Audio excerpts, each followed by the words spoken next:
డిపార్ట్మెంట్లోనే అంటే ఆత్మహత్యలు ఆపాల్సిన police department, అరికట్టాల్సిన police డిపార్ట్మెంట్లోనే 7 police స్టేషన్లలో స్టేషన్ హౌస్ ఆఫీసర్గా పనిచేసిన ఒక ఎస్ఐ అశ్వరావుపేట పోలీస్ స్టేషన్లో వాళ్ళ సిఐ జితేందర్ రెడ్డి తర్వాత 4 కానిస్టేబుల్ల నిరంతర వేధింపులు తాళలేక ఉన్నతాధికారులకు పోయి చెప్తే ఉన్నతాధికారులు ఎవరు పట్టించుకోకపోవడం, చివరికి ఎస్పీ గారికి పోతే ఎస్పీ గారు కూడా ఒక వారం రోజుల తర్వాత సిఐని ట్రాన్స్ఫర్ చేస్తానని చెప్పడం, బట్ దాని తర్వాత కూడా సిఐ వేధింపులు ఆగకపోవడం, అవన్నీ తాళలేక ఎవరికి చెప్పినా మరి అక్కడ ఉపశమనం దొరకక ఆదివారం నాడు మహబూబాబాద్ దగ్గరికి వచ్చి పురుగుల మందు తాగిన పరిస్థితి అనేది నిజంగా చాలా చాలా బాధగా ఉంది. నేను మరి నా పోలీస్ డిపార్ట్మెంట్లో నేను కూడా 26 సంవత్సరాలు చేసినా కానీ ఎప్పుడు కూడా ఇలాంటి కేసులు చూడలేదు. కానీ ఈ మధ్యకాలంలో పోలీస్ డిపార్ట్మెంట్లోనే ఇలాంటి కేసులు రావడం, మరి ఎస్ఐ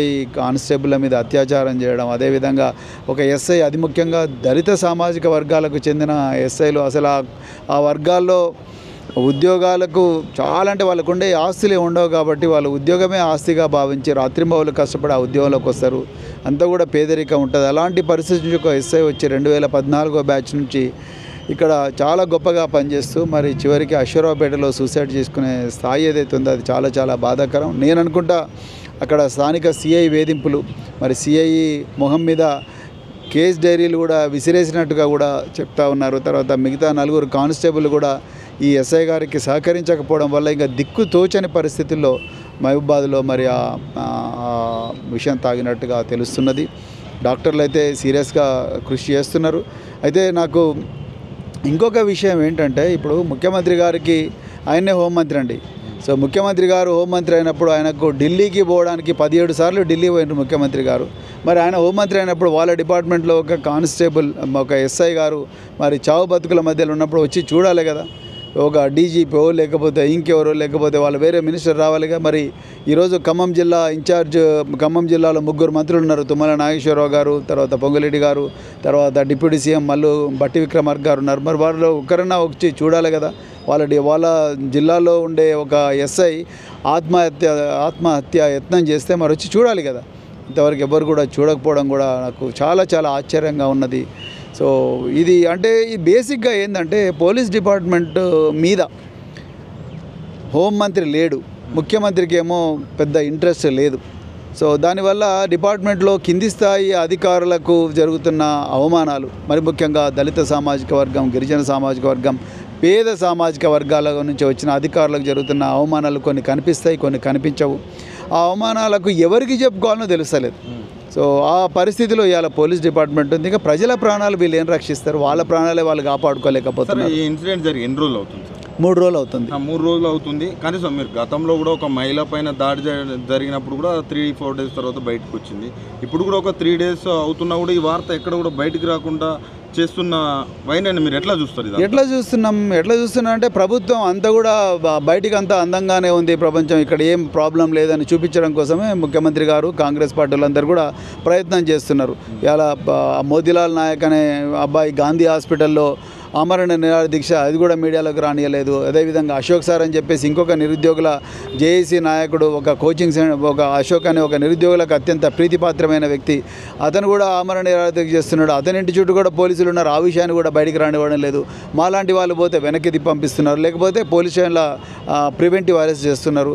అంటే అంతా సవ్యంగానే ఉంది, ఏం జరగడం లేదని చూపించడం కోసం ప్రయత్నం చేస్తుంది ప్రభుత్వం. కానీ అట్లా లేదు. అట్లా ఉంటే ఇట్లా పురుగుల మంది తాగి చనిపోవాలన్న కోరిక మనుషులకు ఎందుకు వస్తుంది? సో అంతా సభ్యంగా లేదు. ముఖ్యమంత్రి గారు పూర్తిగా విస్మరించారు ఈ రాష్ట్రంలో శాంతి భద్రతలు చాలా ఘోరంగా ఉన్నాయి.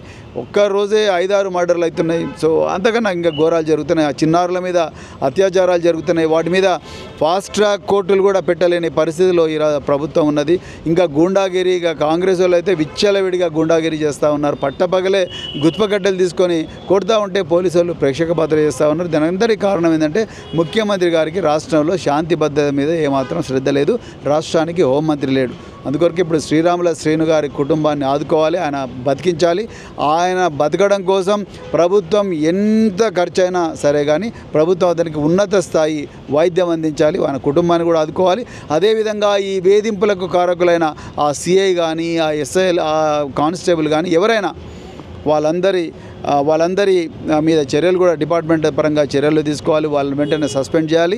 అదేవిధంగా రాబోయే రోజుల్లో మళ్ళీ ఇలాంటివి జరగకూడదంటే తప్పనిసరిగా పోలీస్ డిపార్ట్మెంట్లో కూడా అంతర్గతంగా కౌన్సిలింగు, తర్వాత ఏవైతే బాధలు వివక్షలు ఏవైతే ఉన్నాయో అవి చెప్పుకోవడం కోసం ఒక ఛానల్ అనేది డీజీపీ కానీ ముఖ్యమంత్రి కానీ ఎవరో ఒకరు ఏర్పాటు చేయాలి. లేకపోతే ఇవన్నీ చెప్పుకోలేక పోలీస్ డిపార్ట్మెంట్లో ఏంటంటే యూనిఫామ్ వేసుకొని ఉంటారు. యూనిఫామ్ వేసుకుంటే మనమే అందరినీ రక్షించాలనో మన బాధలు ఎవరికి చెప్పుకోవడం అని చెప్పి అందరి ముందర పోయి ఏడవలేరు, లేకపోతే వాళ్ళ బాధలు ఎవరికి చెప్పుకోలేరు. ఇంట్లో కుటుంబ సభ్యులకు కూడా సరిగా చెప్పరు పోలీసు వాళ్ళు. అది పోలీసు కల్చర్.